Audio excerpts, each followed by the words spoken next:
यहाँ पे आप सब तो केसरिया रंग में रंग गए हैं हाँ जी, मैं लता आहिर यूएसए से आई हूँ। हम 32 ईयर से यूएस में रह रहे हैं, पर originally I am from Gujarat, Surat से हूँ मैं। अरे तो પછી ગુજરાતીમાં બોલો ને આપણે હિન્દીમાં કેમ તમે ગુજરાતી છો? ઓકે, હું સુરતથી છું, સુરતથી બિલોંગ કરું છું અને 32 વર્ષથી અમે લોકો યુએસએ એલએમાં રહીએ છીએ, લોસ એન્જલિસમાં. મારું નામ લતા આહિર છે અને અમને લાસ્ટ 3 વર્ષથી હું અહીંયા આવું છું અયોધ્યામાં રામ ભગવાનના દર્શન કરવા, અને આજે મને મોકો મળ્યો છે પ્રત્યક્ષ રામ ભગવાનના પ્રાણ પ્રતિષ્ઠામાં સંમિલિત થવા માટે. મને ખબર નથી પડતી, શું મારી પાસે શબ્દ નથી મારી ખુશી વ્યક્ત કરવા માટે. હું વિચાર કરું છું કે અમારા કેટલા જન્મના પુણ્ય ભેગા થયા હશે, તો આ મને મોકો મળ્યો. મારા મમ્મી પપ્પા, મારા ભાઈ બહેન બધાના માટે હું ખૂબ પ્રાર્થના કરીશ. અને આ શક્ય બન્યું છે રામ ભગવાનનું મંદિર અને પ્રાણ પ્રતિષ્ઠાનું. આ બધી વ્યવસ્થા જોઈને અમે ખૂબ જ શોક થઈ ગયા છે. ખૂબ જ સરસ પરિવર્તન થઈ ગયું છે અયોધ્યામાં.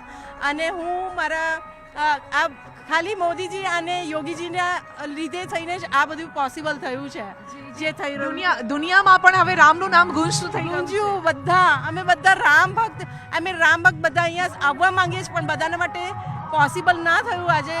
પણ જે પણ આવ્યા છે એ બધા અમે પ્રાર્થના કરીશું આપણા આખા ભારત વર્ષના આ હિન્દુ સમાજ માટે. અને થેન્ક યુ. જય શ્રી રામ, જય શ્રી રામ. यहाँ पे आप सब तो केसरिया रंग में रंग गए हैं. हाँ जी, मैं लता आहिर यूएसए से आई हूँ.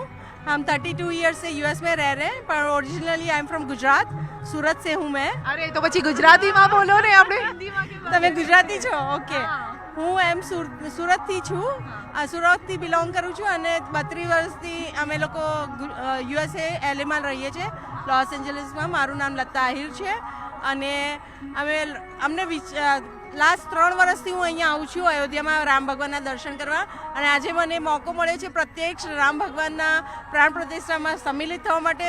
મને ખબર નથી પડતી, શું મારી પાસે શબ્દ નથી મારી ખુશી વ્યક્ત કરવા માટે.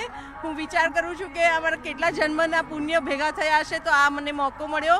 મારા મમ્મી પપ્પા, મારા ભાઈ બહેન બધાના માટે હું ખૂબ પ્રાર્થના કરીશ. અને આ શક્ય બન્યું છે રામ ભગવાનનું મંદિર અને પ્રાણ પ્રતિષ્ઠાનું. આ બધી વ્યવસ્થા જોઈને અમે ખૂબ જ શોક થઈ ગયા છે. ખૂબ જ સરસ પરિવર્તન થઈ ગયું છે અયોધ્યામાં. અને હું મારા આ ખાલી મોદીજી અને યોગીજીના લીધે થઈને જ આ બધું પોસિબલ થયું છે જે થઈ રહ્યું. દુનિયામાં પણ હવે રામનું નામ ગુંજતું થઈ ગયું છે. ગુંજ્યું બધા, અમે બધા રામ ભક્ત, રામ ભક્ત બધા અહીંયા આવવા માંગીએ છીએ, પણ બધાના માટે પોસિબલ ના થયું આજે. પણ જે પણ આવ્યા છે એ બધા અમે પ્રાર્થના કરીશું આપણા આખા ભારત વર્ષના આ હિન્દુ સમાજ માટે. અને થેન્ક યુ. જય શ્રી